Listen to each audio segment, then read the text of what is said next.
السلام علیکم ورحمۃ اللہ۔ الحمدللہ رب العالمین،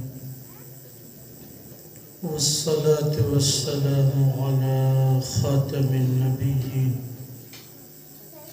سیدنا و نبینا و حبیبنا محمد وعلی آلہ و صحابہ۔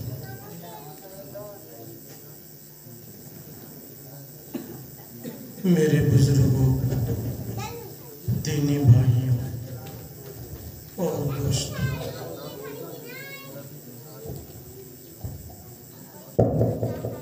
ہم سب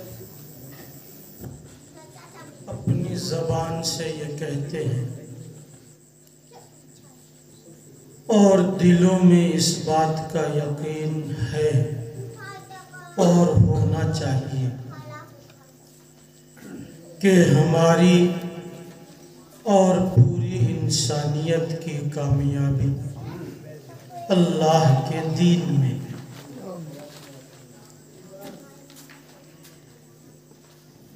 ہماری، آپ کی اور پوری انسانیت کی کامیابی اللہ کے دین میں ہے۔ تو ہمیں اس قول کو زبان کے ساتھ ساتھ اپنے دل میں بسانا ہے۔ اگر یہی بات دل سے نکلے اور دل میں یقین بیٹھ جائے کہ دین کو اپنانے میں 100% کامیابی ہے، تو انشاءاللہ ہم اپنی زندگی کے تمام شعبوں میں اللہ کے دین کو ضرور زندہ کریں گے، اور پیارے آقا جناب محمد الرسول اللہ صلی اللہ علیہ وسلم کی پیاری سنتوں کو اپنی زندگی میں ضرور نافذ کریں گے، جس کا نام دین ہے اور اسی میں کامیابی۔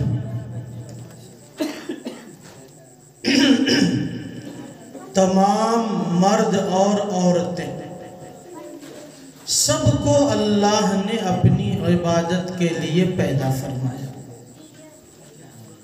اللہ کے حکموں کو پورا کرنا محمد الرسول اللہ صلی اللہ علیہ وسلم کی سنت کے مطابق، اسی کا نام دین ہے، اسی کا نام عبادت ہے۔ زندگی کے بہت سارے شعبے ہیں، جیسے عبادات، اخلاقیات، معاملات، معاشرات۔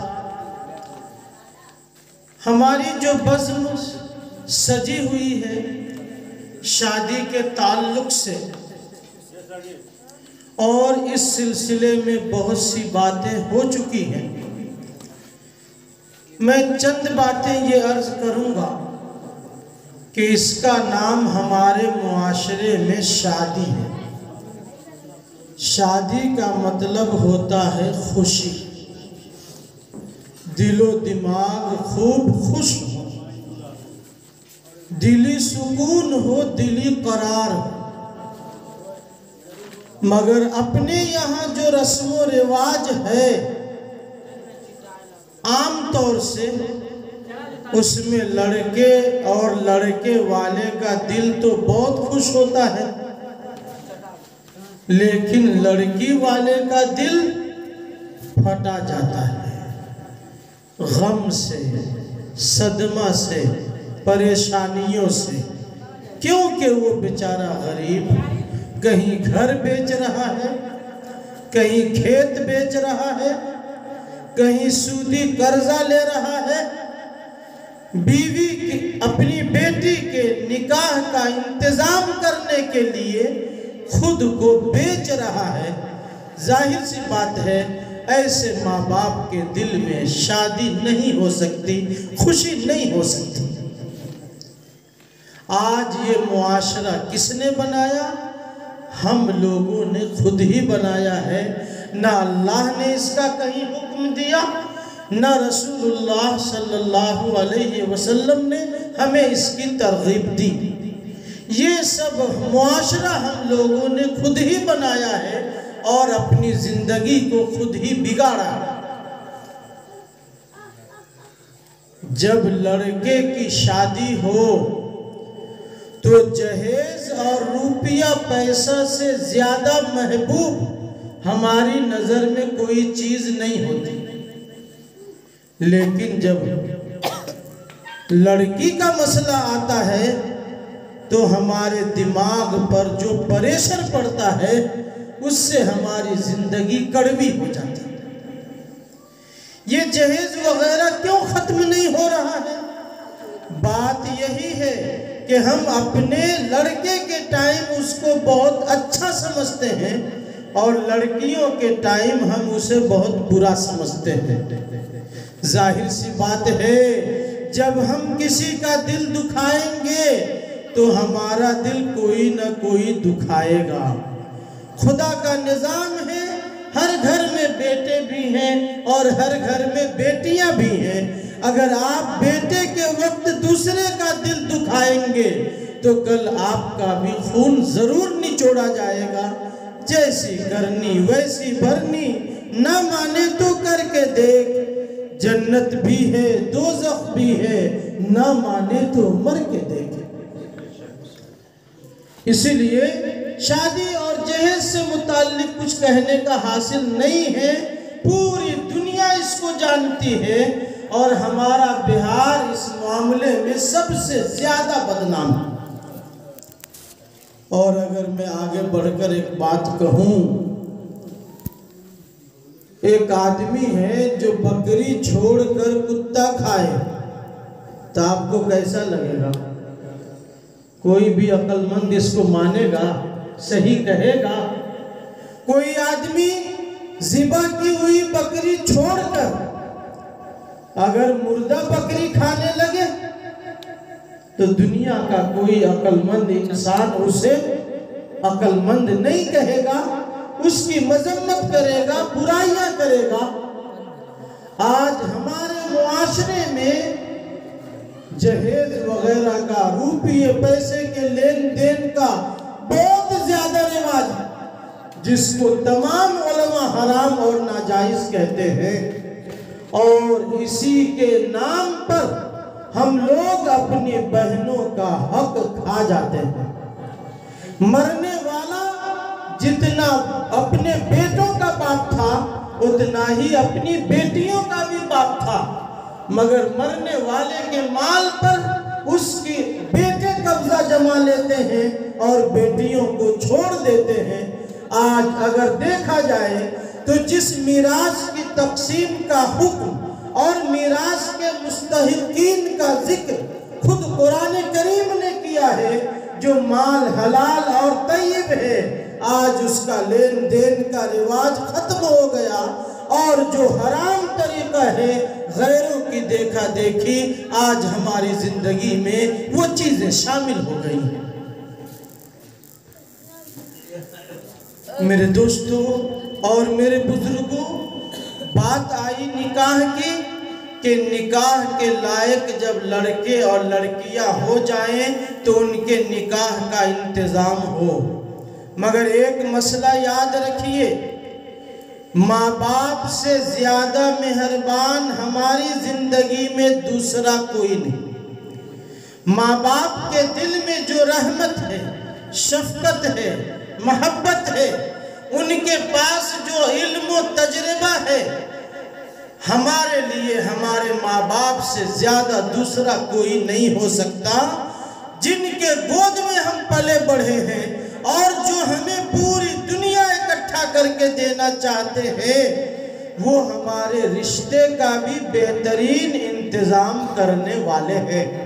لہذا کوئی لڑکا اور کوئی لڑکی ہرگز یہ کوشش نہ کرے کہ اپنے نکاح کا انتظام خود کرنے لگ جاوے۔ ہمارے پیارے آقا جناب محمد الرسول اللہ صلی اللہ علیہ وسلم کا ارشاد ہے، ایما امرأة نکحت نفسها بغیر اذن ولیها فنکاحها باطل باطل باطل۔ آقا صلی اللہ علیہ وسلم فرماتے ہیں اگر کوئی لڑکی بھاگ کر اپنا نکاح خود کر لے تو بغیر اپنے ولی کی اجازت کے، ماں باپ کے اجازت کے، تو ایسی لڑکی کا کیا ہوا نکاح باطل ہے باطل ہے باطل ہے۔ یہ فرمان ہے جناب محمد الرسول اللہ صلی اللہ علیہ وسلم کا۔ لہذا میرے نوجوان بھائیوں اور بہنوں کی ذمہ داری ہے کہ نکاح کے معاملے میں اپنا انتظام اپنے ولیوں کے سپرد کرے، اپنی زندگی کو جہنم نہ بنائے، اپنے نکاح کا فیصلہ از خود نہ کرے۔ وہیں ولیوں کی بھی ذمہ داری دی گئی کہ جب نکاح کا انتظام کریں تو لڑکے اور لڑکیوں سے پوچھ کر نکاح کا انتظام کریں اور ان کی رضا کے ساتھ ان کا نکاح کیا جائے۔ دوستو، کسی بھی قوم کا نوجوان اس قوم کا مستقبل ہوتا ہے۔ بوڑھے تجربہ کار ہوتے ہیں جو اپنی رائے دیتے ہیں، عقل کے ذریعے، مہارت کے ذریعے ایک سبق سکھاتے ہیں، لیکن ان نقوش میں رنگ بھرنے والا اور کسی تحریک کو آگے بڑھانے والا، انقلابی قدم اٹھانے والا جوان ہوتا ہے۔ ایک مسلم نوجوان وہ ہوتا ہے جو دنیا بھر کی تمام عورتوں کو اپنی ماں سمجھتا ہے، اپنی بہن سمجھتا ہے۔ لہذا ایک مسلم نوجوان کی یہ ذمہ داری ہے کہ دنیا بھر کی تمام عورتوں کو، چاہے وہ مسلم ہو یا غیر مسلم، اپنی ماں بہن کا درجہ دے، اپنے بہن کی طرح اس کو اپنے لیے حرام سمجھے، کسی کی عزت و ناموس پہ کبھی بھی حملہ نہ کرے۔ اگر ایک مسلمان ایسا ہے جو ایک عورت کو دیکھ کر بہک جائے تو مجھے تو اس کے ایمان میں خطرہ نظر آتا ہے کہ پھر وہ اپنے ایمان کی سلامتی کا کیسے انتظام کر پائے گا۔ جب کسی کی طرف نظر بد اٹھنے لگے، اے میرے دوستو سنو، جب کسی کی طرف برائی کا ذہن جانے لگے، جب کسی کے بارے میں ہمارے ذہن میں بری سوچ آنے لگے، تو اپنے دل کو ذرا سوچ میں ڈالنا کہ تیرے گھر میں بھی ماں ہے۔ اگر کوئی تیری ماں کے ساتھ کچھ غلط کرے تو تیرے اوپر کیا گزرے گی۔ تیرے گھر میں بھی تیری بہن ہے اور آج نہ کل تیری بھی بیٹی ہوگی۔ اگر تیری بیٹی کے ساتھ کوئی جوان غلط حرکت کرے تو دل پہ ہاتھ رکھ کر سوچ کہ تیرا کیا بنے گا۔ اسی طرح دوسرے کی ماں بہنوں کو گندی نظر سے دیکھنے والے اور ان کے ساتھ برائی کا پلان بنانے والے یہ شیطان کے بھائی ہیں اور اللہ کی لعنت کے مستحق اور حقدار ہیں۔ اسی لیے پیارے آقا جناب محمد الرسول اللہ صلی اللہ علیہ وسلم نے فرمایا، امرات ذات حسن و جمال طلبتہ، ایک نوجوان کو ایک حسن و جمال والی، خوبصورت، مال و دولت والی، عہدہ اور نسب والی گناہ کی دعوت دے اور وہ یہ نوجوان کہے انی اخاف اللہ، میں اللہ سے ڈرتا ہوں اس لیے میں یہ گناہ کا کام نہیں کر سکتا۔ یذلہم اللہ فی ظلہ تحت عرشی یوم لا ظل الا ظلہ، اللہ تبارک و تعالیٰ اس کو قیامت کے دن عرش کا سایہ دے گا جس دن اس کے سائے کے علاوہ کوئی سایہ میسر نہ ہو۔ آج موبائل کا دور ہے، آج گناہ بہت تیزی سے پھیل رہا ہے، آج سیٹنگ بہت تیزی سے ہو رہی ہے۔ یاد رکھنا ایک ہی جملہ جو پورے قرآن میں بھرا پڑا ہے، دنیا دیکھے یا نہ دیکھے خدا دیکھ رہا ہے۔ دنیا دیکھے یا نہ دیکھے خدا دیکھ رہا ہے۔ چاہے تم سمندر میں ڈبکی لگاؤ یا پہاڑوں کی چٹانوں پہ چلے جاؤ یا ہواؤں میں اڑان بھرو، دنیا میں کوئی جگہ ایسی نہیں ملے گی کہ جہاں گناہ یا نیکی کرو تو چھپ جاؤ۔ کوئی دیکھے یا نہ دیکھے، خداوند قدوس دیکھ رہا ہے۔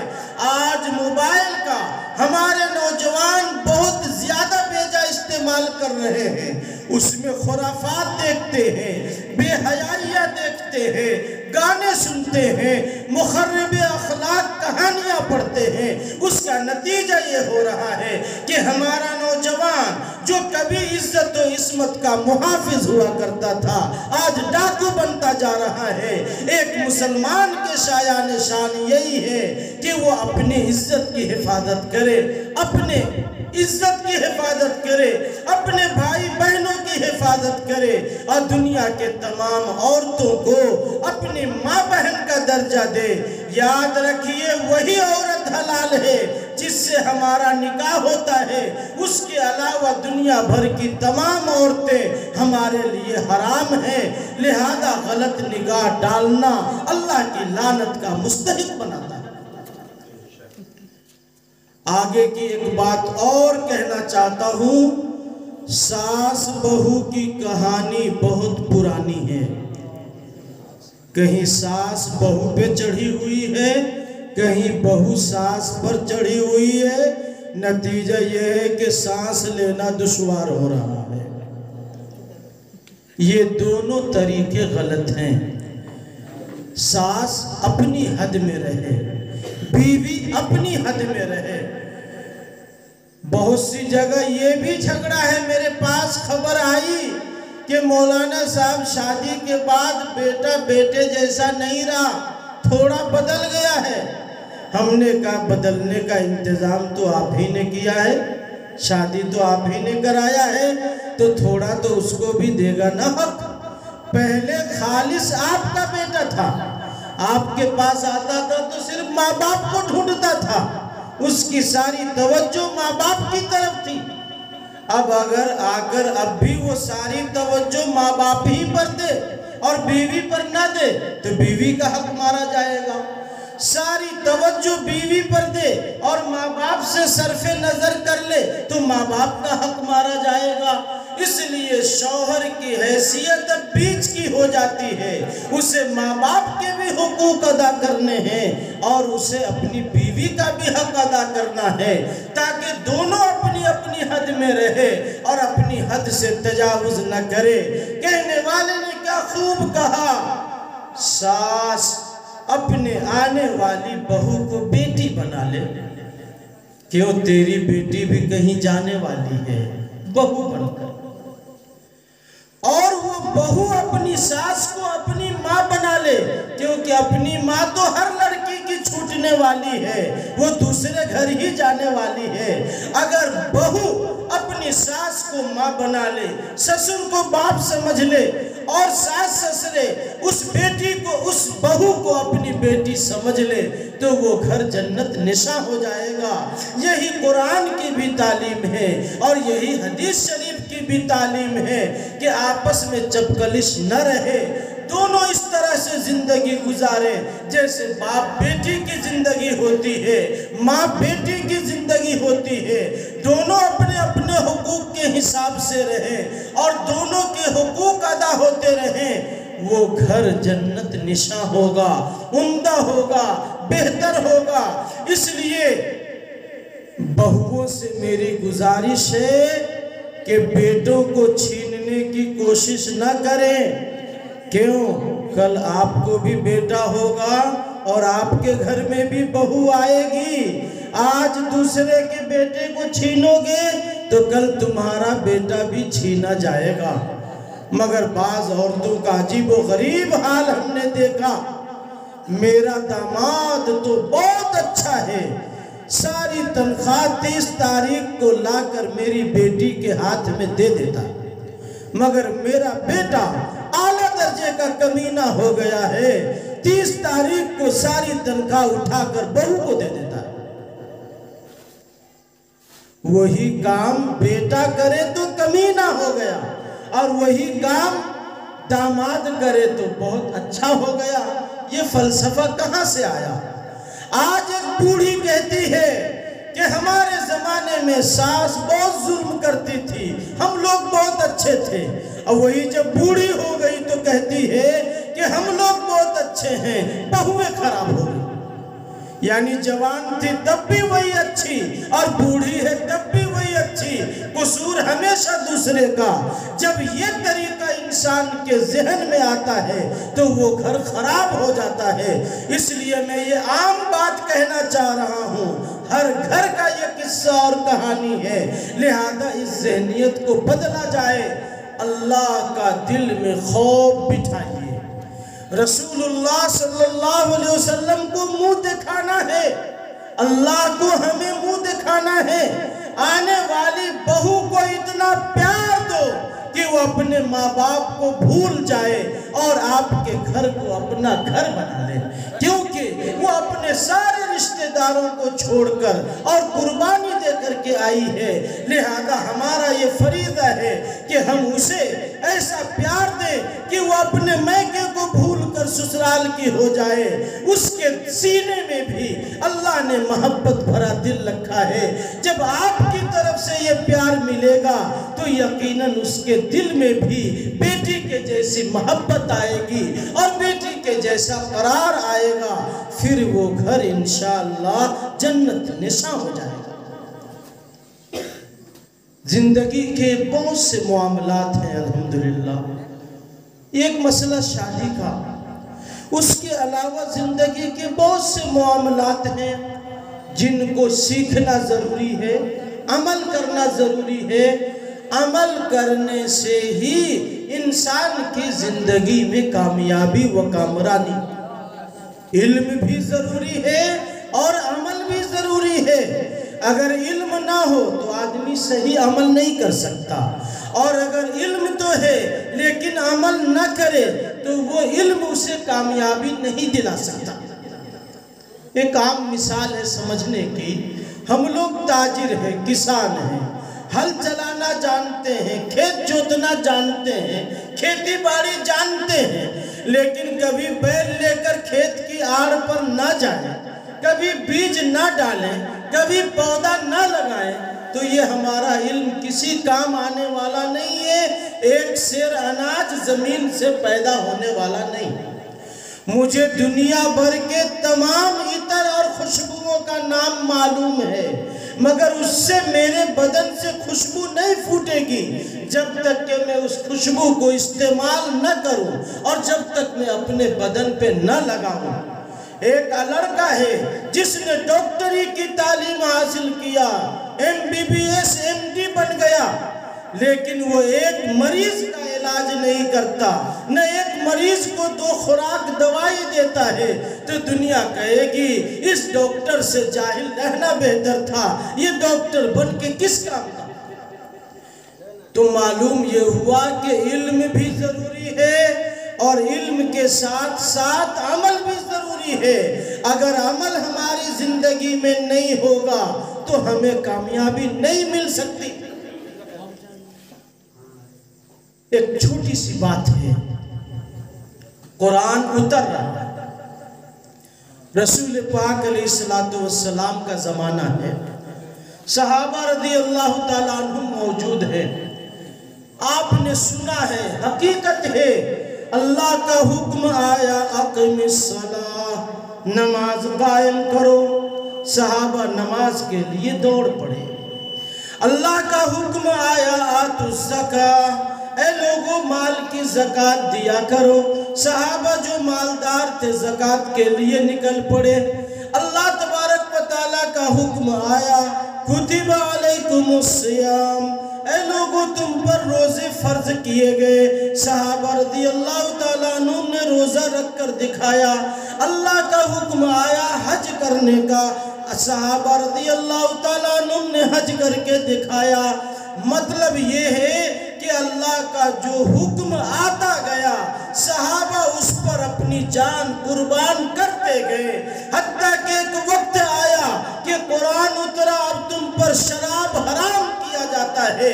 جن کے گھروں میں شراب کی بوتلیں تھی انہوں نے اس شراب کے مٹکوں کو اپنی گلیوں پر بہا دیا۔ ایسا لگتا تھا کہ سیلاب آ گیا۔ یہ شان تھی صحابہ رضی اللہ تعالیٰ عنہم کی کہ ادھر سے قرآن اترتا جا رہا ہے اور ادھر عمل ہوتا جا رہا ہے، تو اللہ نے کہا رضی اللہ عنہم ورضوا عنہ، اللہ ان تمام سے راضی اور خوش ہے۔ اولئک هم المفلحون، یہ تمام کے تمام لوگ کامیاب ہیں اور جنتی ہیں۔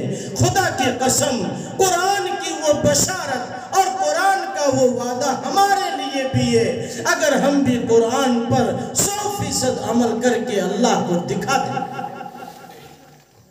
مگر آج کیا ہماری زندگی میں اللہ کے حکموں پر عمل ہے؟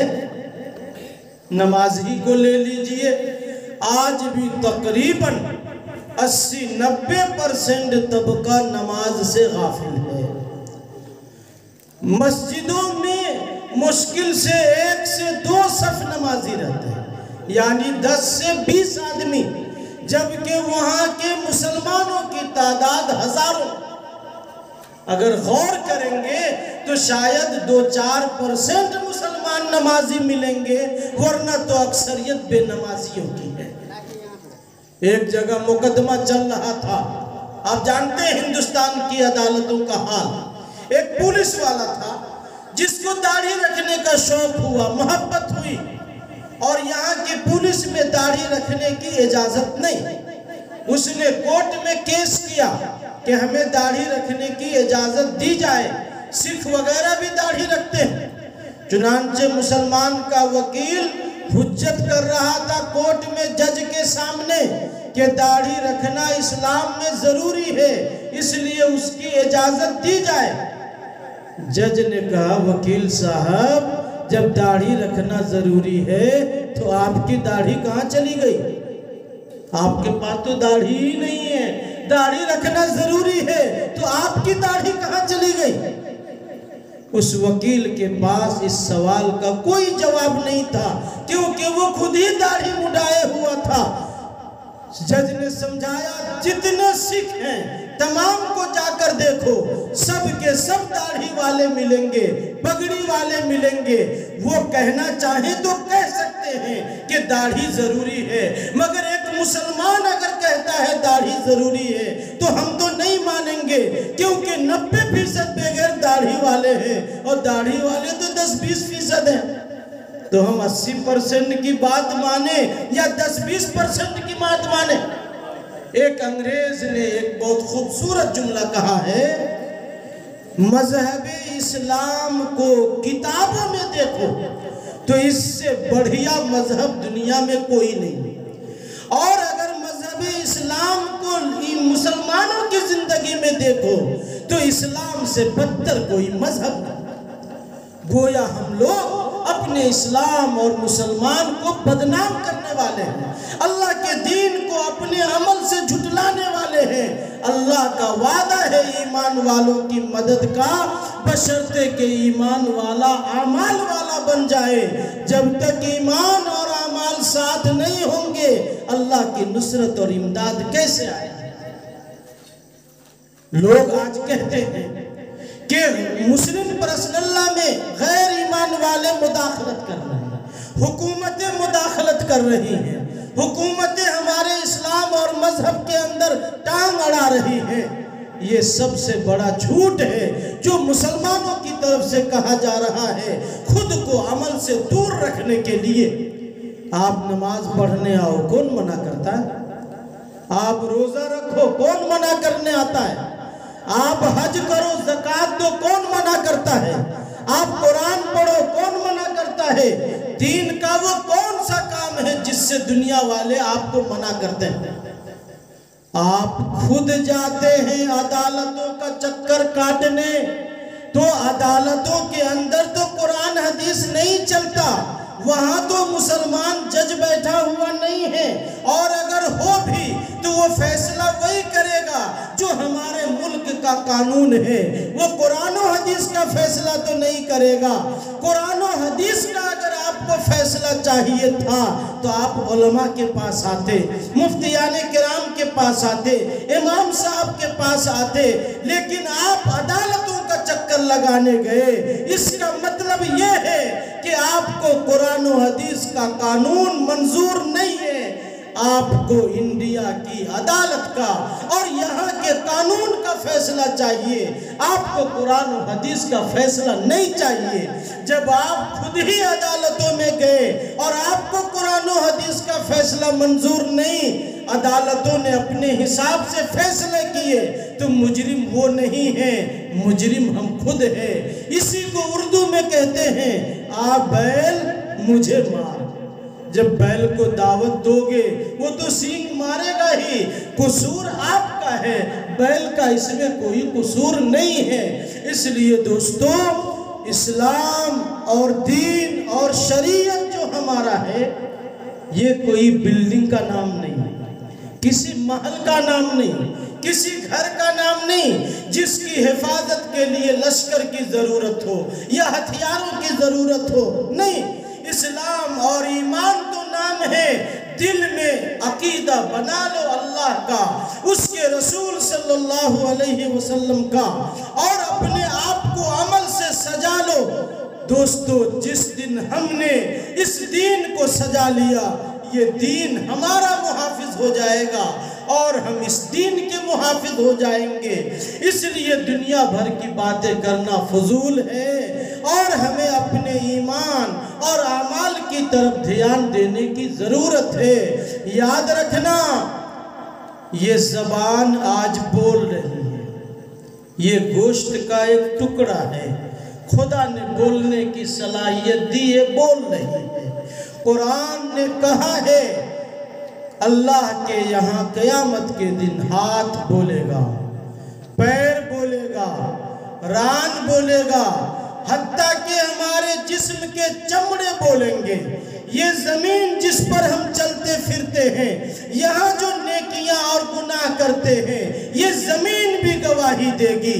اس لیے اللہ کی پکڑ سے بچنے کا کوئی راستہ نہیں ہے۔ آج شیطان نے ہمارے دماغ میں یہ بات ڈال دیا ہے، اللہ غفور الرحیم ہے۔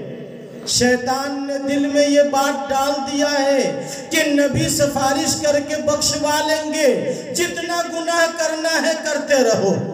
خدا کی قسم، قرآن و حدیث میں یہ مضمون کہیں نہیں بیان ہوا۔ قرآن و حدیث میں تو ایک ہی بات آئی ہے، اللہ کے حکموں کو مانو، رسول اللہ صلی اللہ علیہ وسلم کی سنتوں پہ چلو۔ اگر کہیں پر غلطی ہو جائے، گناہ ہو جائے، تو اللہ سے توبہ استغفار کر لو، اللہ غفور الرحیم ہے۔ لیکن آج ہم نے اس قرآن کی آیت کو پلٹی کر دیا اور یوں کہا، جتنا گناہ کرنا ہے کرو، اللہ غفور الرحیم ہے۔ یہ شیطانی سوچ ہے، یہ قرآنی سوچ نہیں ہے۔ حکیم لقمان رحمت اللہ علیہ کے بارے میں یہ بات مشہور ہے کہ ان کے حاکم نے، ان کے سردار نے انہیں حکم دیا کہ کھیت میں جا کر گیہوں بو دو۔ وہ گئے اور جو بو کر کے آ گئے۔ ایک زمانہ گزرا، یہاں تک کہ کٹائی کا وقت آ گیا۔ وہ سردار کھیت میں گیا تو دیکھتا ہے کہ یہاں تو جو اگا ہوا ہے۔ وہ آ کر حکیم لقمان پہ بہت برسا، بہت غصہ ہوا کہ میں نے تمہیں گیہوں کے لیے کہا تھا، تم نے جو بو دیا۔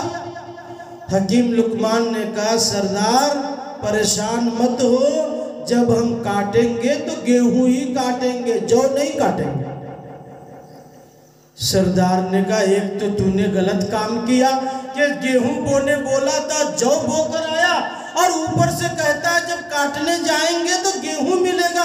ارے ظالم، تیری عقل خراب ہو گئی ہے، جو بویا ہے تو جو ہی کاٹے گا۔ گیہوں بوتا تو گیہوں کاٹتا، جو بویا ہے تو گیہوں کہاں سے کاٹ کر کے لائے گا۔ حکیم لقمان نے کہا، آپ ہی تو کہتے ہیں جتنا گناہ کرنا ہے کرتے رہو، اللہ غفور الرحیم ہے، جنت دے دے گا۔ حالانکہ گناہوں کا تعلق جہنم سے ہے اور نیکیوں کا تعلق جنت سے ہے۔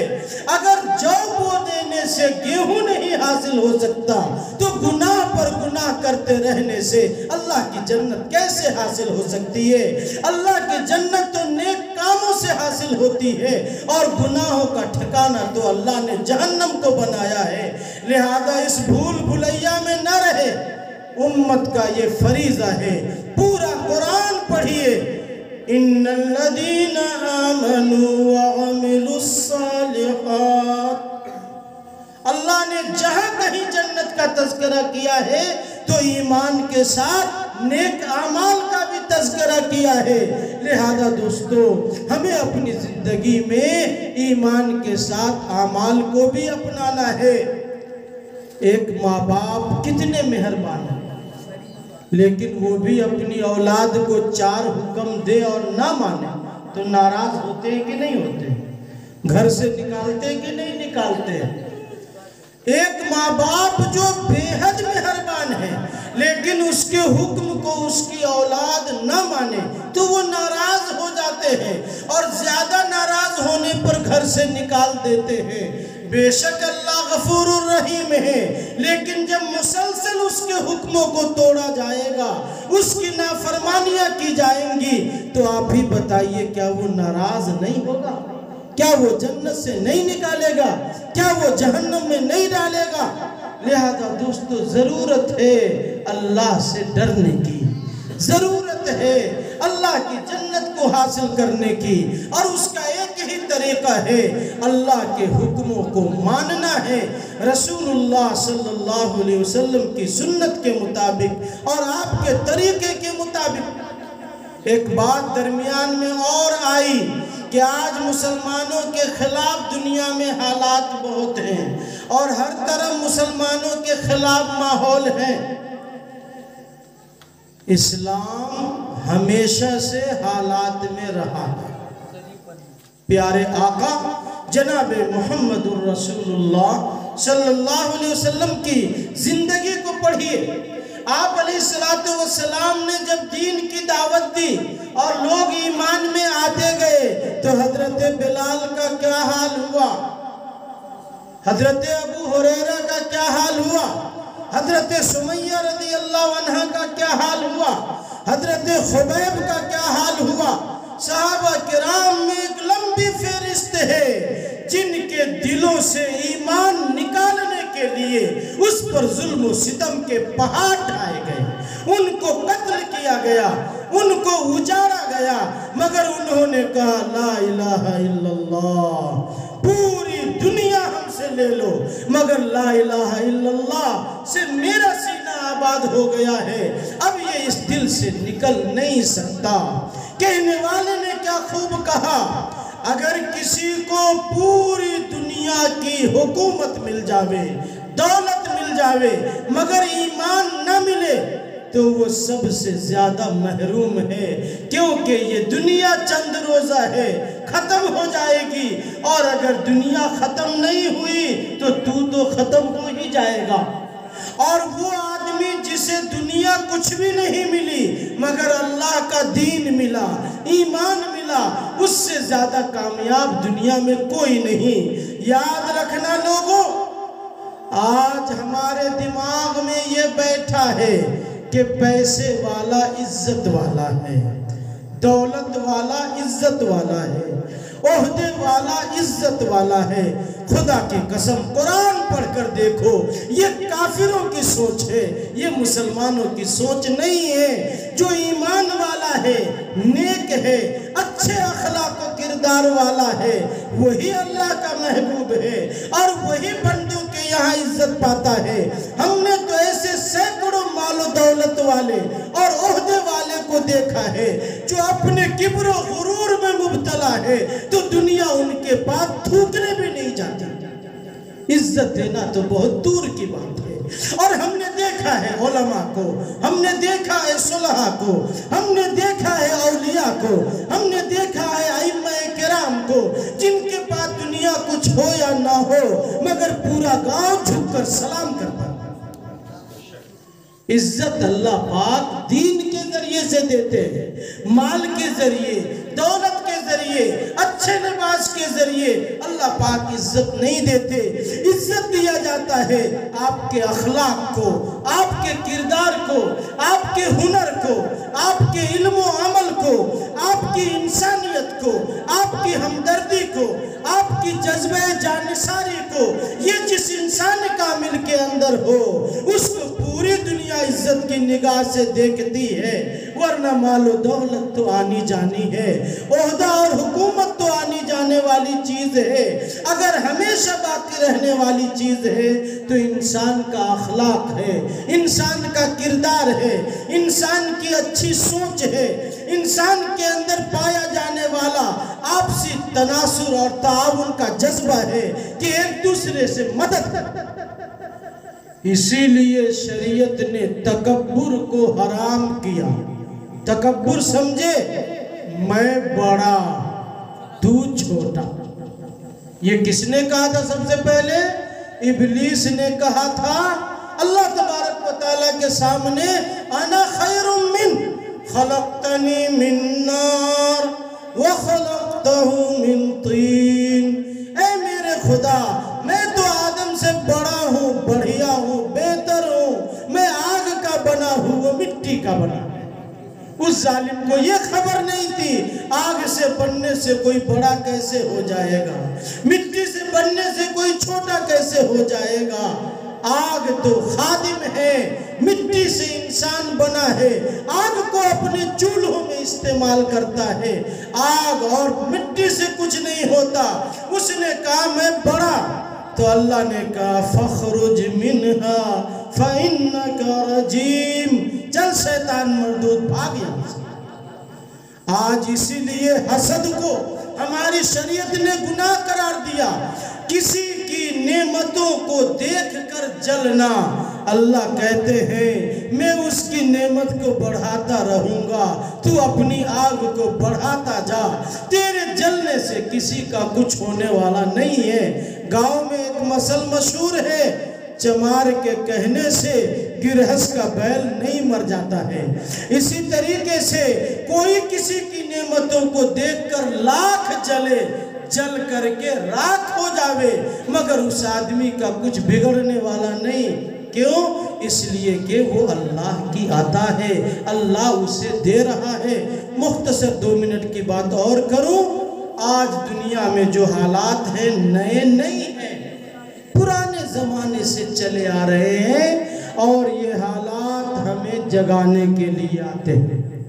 جب شیر سویا رہتا ہے تو گیدڑ خود کو جنگل کا راجہ سمجھتا ہے، لیکن جیسے ہی شیر کی ایک چنگھاڑ نکلتی ہے سارے گیدڑ اپنے بلوں میں گھس جاتے ہیں۔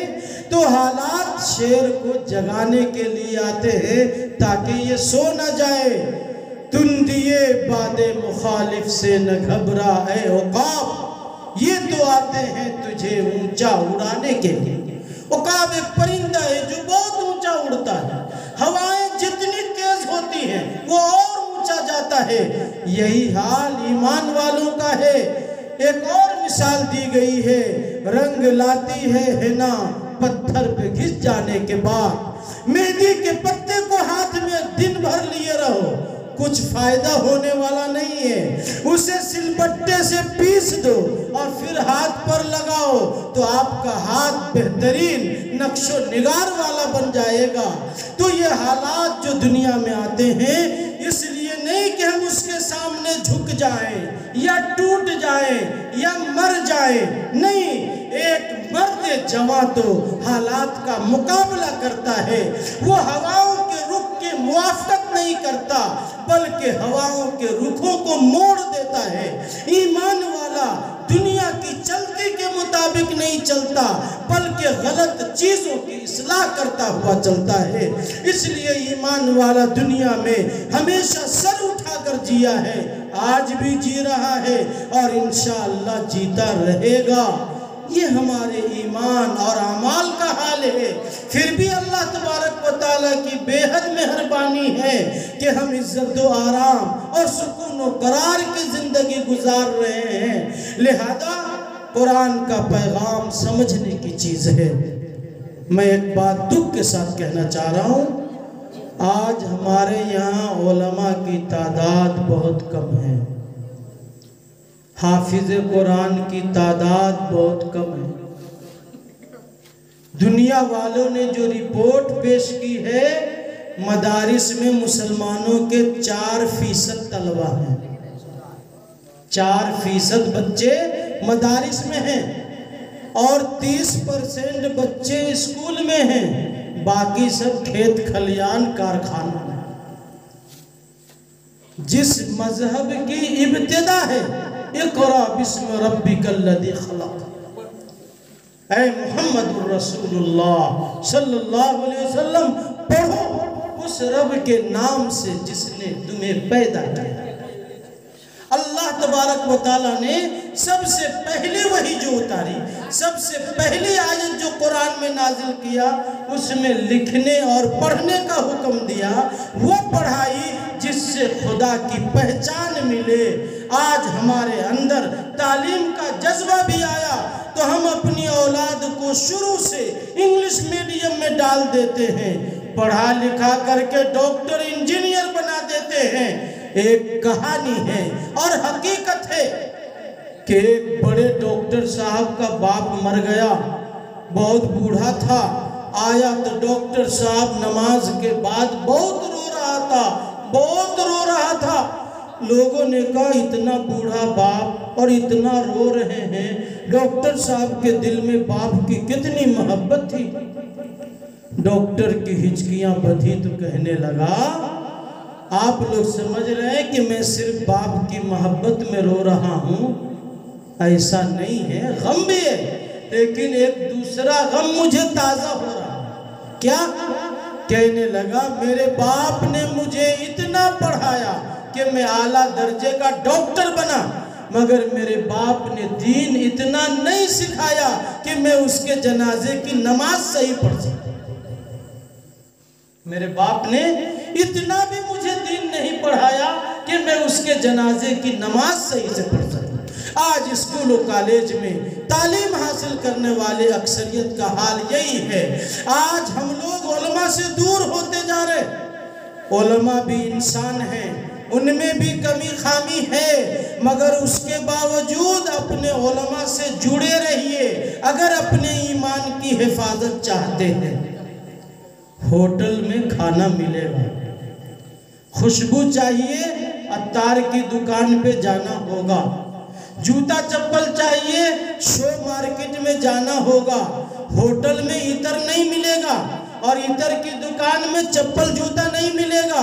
اسی طرح قرآن و حدیث جو اللہ کا دین ہے وہ علماء کے سینوں میں ہے، یہیں سے آپ کو دین ملے گا، یہیں سے آپ کو ایمان ملے گا، یہیں سے آپ کو اسلام ملے گا، اس کے علاوہ کہیں اور آپ کو کچھ نہیں ملے گا۔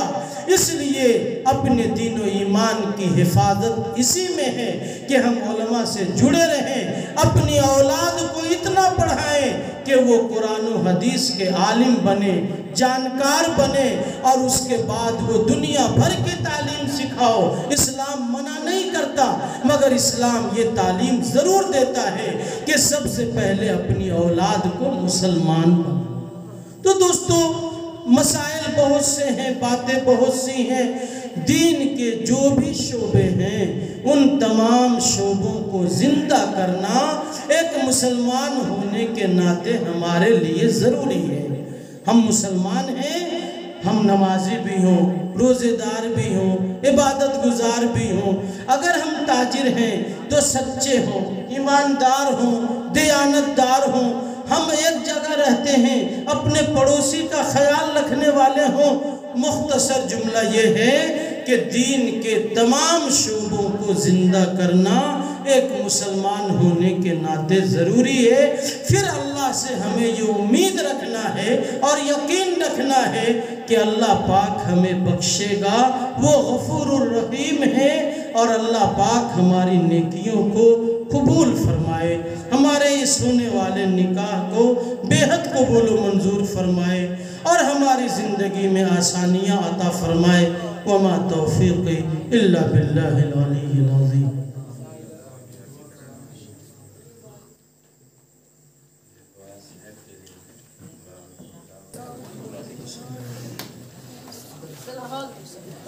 الحمدللہ رب العالمین والصلاة والسلام علی افضل المرسلین سیدنا و نبینا و حبیبنا محمد وعلی آلہ و صحابہ اجمعین۔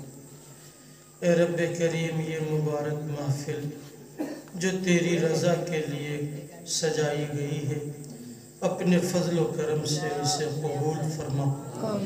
اے اللہ، ہم سے جو لغزشیں ہو گئی ہوں، کوتاہیاں ہوئی ہوں، تو اپنے فضل و کرم سے معاف فرما دیجئے۔ اے اللہ، جو کچھ کہا سنا گیا ہے، اے اللہ اس پر ہمیں عمل کی توفیق عطا فرما دیجئے۔ اے اللہ، زندگی کے تمام مسائل کو حل فرما دیجئے۔ اے اللہ، حاجت روا تو ہی ہے، مشکل کشا تو ہی ہے، تمام نعمتوں کے خزانے تیرے ہی پاس ہیں۔ اے اللہ، حاضرین کے دلوں میں جو بھی جائز تمنائیں ہوں، اپنے خزانے غیب سے تمام ضرورتوں کو پورا فرما۔ اے اللہ، تمام لوگ جن حالات اور مشکلات میں ہیں، اے اللہ ان کی مشکلوں کو دور فرما۔ اے اللہ، بیماروں کو صحت عطا فرما، عافیت عطا فرما، صحت عطا فرما۔ اے رب کریم، جو مال وغیرہ کی پریشانی میں ہیں، اے اللہ انہیں رزق حلال عطا فرما۔ اے اللہ، جو بے اولاد ہیں انہیں نیک صالح اولاد عطا فرما۔ جو اولاد والے ہیں، اے اللہ ان کی اولاد کو ان کی آنکھوں کی ٹھنڈک بنا۔ اے اللہ، جو ہمارے بھائی بہن بے نکاحیں ہیں، ان کے نکاح کا بہتر انتظام فرما۔ اے رب کریم، جو نکاح ابھی ابھی ہوا ہے، اے اللہ اس نکاح کو بے حد قبول و منظور فرما۔ اے اللہ، زوجین میں الفت و محبت پیدا فرما۔ اے اللہ، دونوں کی زندگی میں خیر و برکت نازل فرما۔ اے اللہ، اس نکاح کو نیک صالح اولاد کے حصول کا ذریعہ بنا۔ اے اللہ، اس نکاح کو نگاہوں کی اور شرمگاہوں کی حفاظت کا ذریعہ بنا۔ اے رب کریم، تمام لوگوں کے نکاحوں میں خیر و برکت نازل فرما۔ اے اللہ، ہمارے نوجوانوں کو خاص طور سے علم و عمل کی توفیق سعادت فرما۔ اے اللہ، پوری امت مسلمہ کو علم و عمل سے نواز دے۔ اے رب کریم، اے رب کریم، اے رب کریم، ہمارے ساتھ رحم کا معاملہ فرما، فضل و کرم کا معاملہ فرما، انعام و اکرام کا معاملہ فرما۔ اے اللہ، ہم ویسی عبادت نہیں کرتے جیسا تیرا حق ہے۔ اے اللہ، ہماری ٹوٹی پھوٹی عبادتوں کو قبول فرما۔ اے رب کریم، ہم سے گناہ نہیں چھوٹتے، نفس کی مکاریاں، شیطانوں کی چالاکیاں تیری نافرمانیوں میں مبتلا کر دیتی ہیں۔ اے رب کریم، تو ہم سبوں کو معاف فرما دے۔ ہم تیرے دربار میں سچی پکی توبہ کرتے ہیں۔ اے اللہ، تو ہماری توبہ کو قبول فرما لے۔ اے اللہ، ہماری صفوں میں اتحاد و اتفاق پیدا فرما دے۔ اے اللہ، مسلمانوں کی جان و مال، عزت و آبرو کو محفوظ فرما۔ اے اللہ، مساجد، مدارس، خانقاہوں کی پوری حفاظت فرما۔ اے اللہ، یہ مسجد جو تعمیر ہو رہی ہے، اس کی تعمیر کے اگلے مرحلے کو آسان فرما۔ اے اللہ، لوگوں کے دلوں میں اس مسجد کی محبت پیدا فرما، مالی اعانت کی توفیق عطا فرما، مدد کرنے والے کو چند گناہ عطا فرما۔ اے رب کریم، تیرے راستے میں خرچ کرنے والوں کو بے شمار عطا فرما۔ اے رب کریم، تو ہم سبوں کے دلوں کی جائز تمناؤں کو خوب جانتا ہے۔ اے اللہ، اپنے فضل و کرم سے ہمارے دلوں کی تمام جائز مرادوں کو پوری فرما۔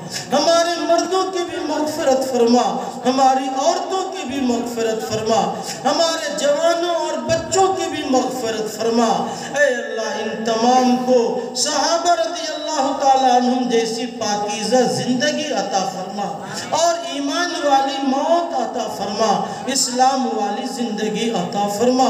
اے اللہ، دین اسلام کا بول بالا فرما۔ اے اللہ، ہمارے ملک میں امن و سلامتی پیدا فرما، اے اللہ خوشحالی پیدا فرما، اے اللہ تمام مساجد مدارس خانقاہوں کی حفاظت فرما، اے اللہ اسلام اور مسلمانوں کو عظمت عطا فرما، عزت عطا فرما، شان و شوکت عطا فرما، اے اللہ اسلام اور مسلمانوں کا دو جہاں میں بول بالا فرما۔